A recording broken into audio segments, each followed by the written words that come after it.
Good afternoon, everyone. Good afternoon. Welcome to the Paterson Museum. You sort of walked in a little unorthodox way, but actually it's probably the perfect way to begin where a museum celebrates itself on invention and innovation. Right. Actually, the largest artifact is the building itself. This is the former assembly shop of the Rogers Locomotive Works. This was the home of 3 locomotive builders, Rogers being the largest. Over 10,000 locomotives were built throughout the world. So just so you know as we're walking through the building, our most important invention is actually designed by a Paterson school teacher, John Philip Holland. He was an Irish immigrant, and as early as 1877 he started submitting plans to the United States Navy to develop a submarine, which they rejected, so he financed it himself, and this is experimental number 1. This was tested just up above the Great Falls back in May, June of 1878, and in the Paterson Daily Press at the time they called it Down Among the Fishes. And quite truthfully, if a man was going to commit suicide, the papers were not going to miss it because they called this the iron coffin. It went down, which didn't surprise anyone, but after an hour it surfaced. And that was enough to attract actually the interest of the Fenian Brotherhood, who contributed the money to build the Fenian Ram, which the Navy considers the first modern type submarine. So it was developed in 1881. To cut to the end of the story, actually, Holland built 4 more submarines, and it was his 6th one that the United States Navy buys the very first submarine in their fleet.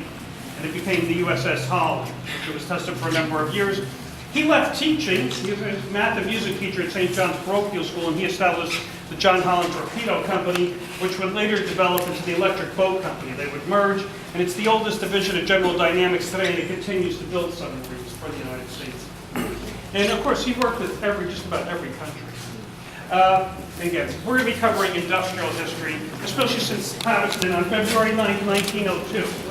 The largest fire in the state's history took place here, actually just a few blocks over by where the bus company is, where Mulberry Street used to be on Broadway.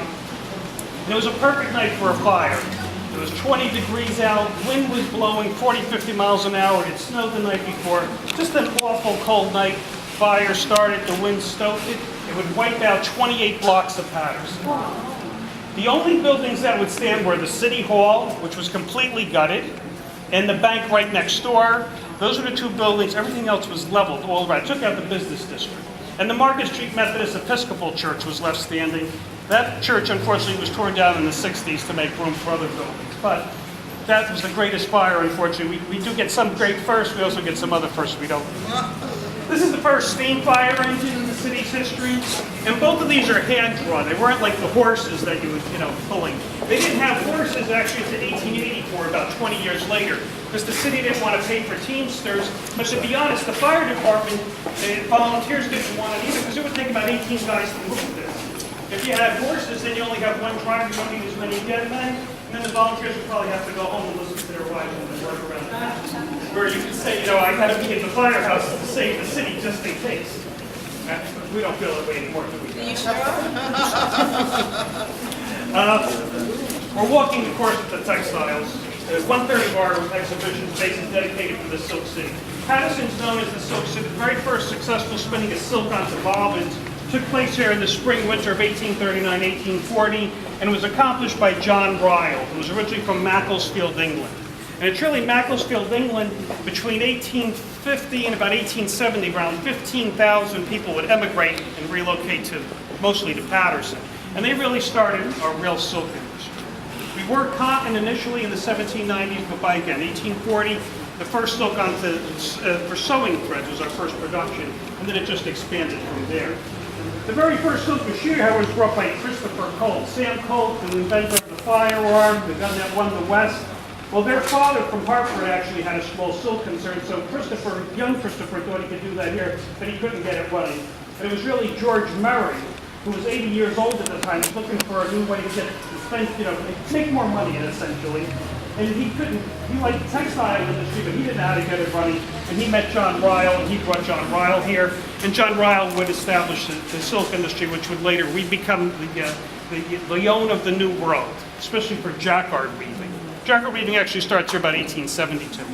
At its height, in a population of just over 100,000 people, Paterson have over 25,000 people working in the silk, as it was called. Silk would be our primary product up until World War I, when things would change, fashions, rayon, the artificial silks. But what's important about Paterson is we not only built the machinery, it was used in the mills, and this was, it gave everybody a chance. You could start off as a bobbin boy, where as these would run out, you would take them to the girls and they would fill them back up, or sweeping the floors. And you could actually work your way up to either being a weaver, or the highest paid profession was being a loom fixer, the mechanic that kept everything running. So there was upward mobility at that time. And it was, and even in Paterson's school system, one of the textbooks they would give you, a little math book that was called Silk Arithmetic. So while you were getting your 3 R's of reading, writing, and arithmetic, you'd also found some practical application after you left high school where you could go into the silk room. A little aside in history, I mentioned Christopher Colt in bringing the first textile machinery. This is a little model of the Colt gun mill, which was erected about 1837, and it was built for the Patent Arms Manufacturing Company. The bottom 2 floors was where Sam Colt did the first factory assembly of firearms. Before that, you would just go to a gunsmith and he would make a firearm for you. So what Sam Colt did is he invented the factory system for assembly line production, for mass production of firearms. His only problem was timing is also essential in any business. It was relatively peacetime, not only in the United States, but in Europe as well. So firearm sales did not take off, and he ended up bankrupt here. He did try to impress upon the President of the United States his wonderful invention in 1840. I believe the President Van Buren. And Sam Colt was the ultimate showman. So he had about 10 guys lined up with the rifles, figure when the President shows up, we're going to give him a spectacular thing to see. So as the coach rode up, they all fired. The horses went nuts. They never heard this thunder, the explosion. They bolted. Unfortunate for the coachman, he got thrown and impaled on a fence. Needless to say, the President of the United States was not impressed with this. So it was done in Paterson. And he went back home to Hartford, Connecticut, but it was his invention would later be sought out by a Captain Walker in 1847. We were involved in the Texas and the Mexican-American War. And then his invention took off from there. He died rather young at the age of 47 in 1862. We were in the middle of our Civil War. But to kind of show you, he left Paterson penniless. He died in 1862. He was worth $15 million. Not quite a billionaire, but definitely one of the richest men in America at the time. So he did become the famous rich fellow he wanted to. And this is a sampling product. This is actually the largest collection on the East Coast. Total production in Paterson was approximately 5,000 firearms, and maybe there's 400 to 500 of these have survived. And more ending up in public collections. So these are some of the most sought after by collectors, and some of these are bringing now prices of close to $1 million. Wow. For strictly utilitarian pieces. Our most famous one would be the holster or Texas model. This is a serial number 1. We have a couple of serial number 1s here. And none of them, most people won't notice the triggers. They all have a folding trigger, so when you pull the hammer back, the trigger unfolds. But yeah, this is one of the finest collections you'll see of Colt Paterson's. And the way Sam made it, he was pretty illiterate, but he was basic and practical. The smaller one, he made one for the pocket, one for the belt, and one for the holster. And that's exactly how he called it. As well as the rifles. And his very first production of Paterson, 1837, 1838, was the ring lever number 1 up top there, which only 200 were produced. And there's only, again, a handful of these left. So this is one of our star attractions. But the upper floors of the mill were rented out for textiles, and the upper floor where the skylights were cut in, that's where the silk industry started. So this building's left as a ruin, which is still within the boundaries of the national park. It's a 2-story structure at the moment. We'll see what's its life is going to be. But it's been a 2-story building since around 1920. And as a kid, I was always a big fan of Errol Flynn and the pirate movies. Well, when he had the Colgate television show, Errol Flynn was one of the guest stars. And Errol's into the program. He's saying, Lou, we searched high and low for this guy. We went to Cucamonga. We went here. And Lou would interject off script. Did you check Paterson, New Jersey? He said, Lou, that's the first place we looked. So I can't think of any other television or movie star would able to work his hometown into everything he did. That's how much he loved the city. And actually, he made a lot of donations to the city, including he gave the money that would rebuild St. Anthony's Church. He did a lot of things for children, especially. And every industry would give birth to another one. We had the early machine shops. From the machine shops, they went to the locomotive works. When the locomotive works went out, that's when it went to Wright's Aeronautical Corporation. So really from the 1790s up until about the 1950s, when one industry would go down, another one would come up. And I think also part of, again, our footprint was one of the problems. We couldn't expand. The other problem is we were one of the early locomotive builders, so we were the ones who helped, establish interstate travel. So you could get products, a few towns over, a few states over, so production wouldn't really be slow. So we contribute to the future building of America. At Promontory Point, when East met West, they had the Golden Spike ceremony. That locomotive was built here in Paterson, the one from the east. Actually, the most perfectly preserved pre-1870s locomotive is the 1843 La Junta, which is in Cuba. That was the very first locomotive there, and it's still there, all original. So once we can get to traveling, that's a sculpture that makes sound, that's okay. Actually, finally, we'll zip through the beginning for the very first people of the city of You thought somebody from the 18th century had risen from the dead when they had this. There's a sound sculpture by a gentleman named Adekoya, and actually you wave them lightly, and it's sort of a wave motion, and then it gently echoes, and it continues to echo as long as you play. So the longer you listen, you still always hear something.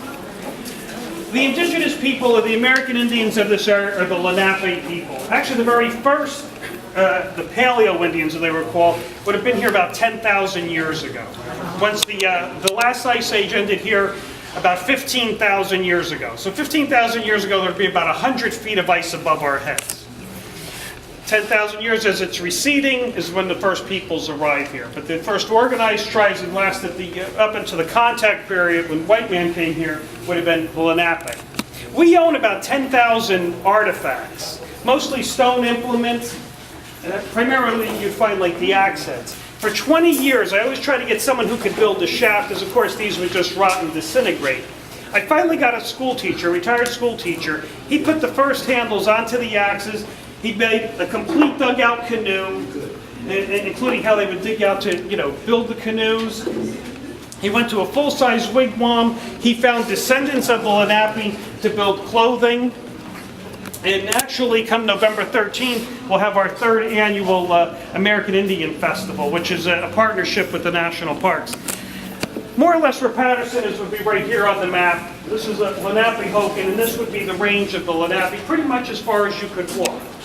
Their main highways, of course, were the rivers, and again, canoeing. And they spent most of their time fishing and planting. And they did hunting normally 2 or 3 times a year. But they primarily ate off of the fish. But the Passaic River really flows 3 sides. It actually makes 3 sides of Paterson's border. What's unique about the Passaic River is it travels in every direction, north, south, east, and west. And that's, again, a remnant of what's left over from the Wisconsin Glacier as it was receding. It kept blocking and changing the direction of the river before it would enter back out into Newark Bay, and then eventually into the Atlantic Ocean. This is the typical dwelling. It's called the wigwam.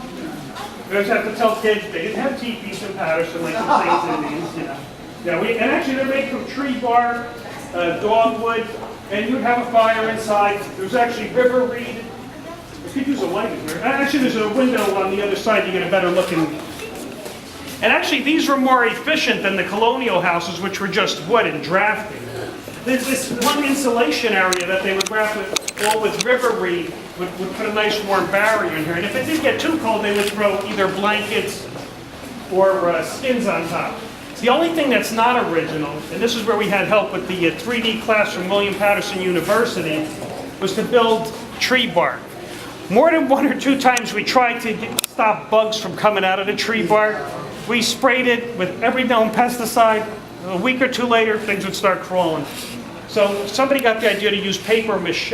Oh, wow. It took us, instead of the 6 weeks it would have taken us if we used real tree bark, it took us almost a year to build enough of these panels, and with a couple of classes.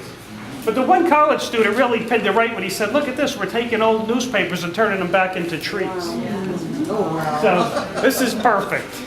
And then we have some of the hunting methods that they used. In the projectile points, I must have again about 7,000 different style arrowheads, spearheads, drills, and they represent roughly 30 different cultures. that also, intermingled with the Lenape. This is the way we normally begin.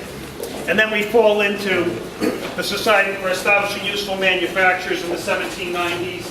What they really did was create a raceway or channels to redirect the water to turn water wheels. And again, our location was perfect, and it really was the brainchild of Alexander Hamilton, who put his famous report on manufacturers, which can still be used today to, advocate why it's important that, political independence and economic independence can go hand in hand. Although it's the only thing that Congress did not adopt from him, because they believed we were going to be an agrarian society, and they really understood the balances trade as we're going to be farmers and suppliers of raw material and consumers of European products.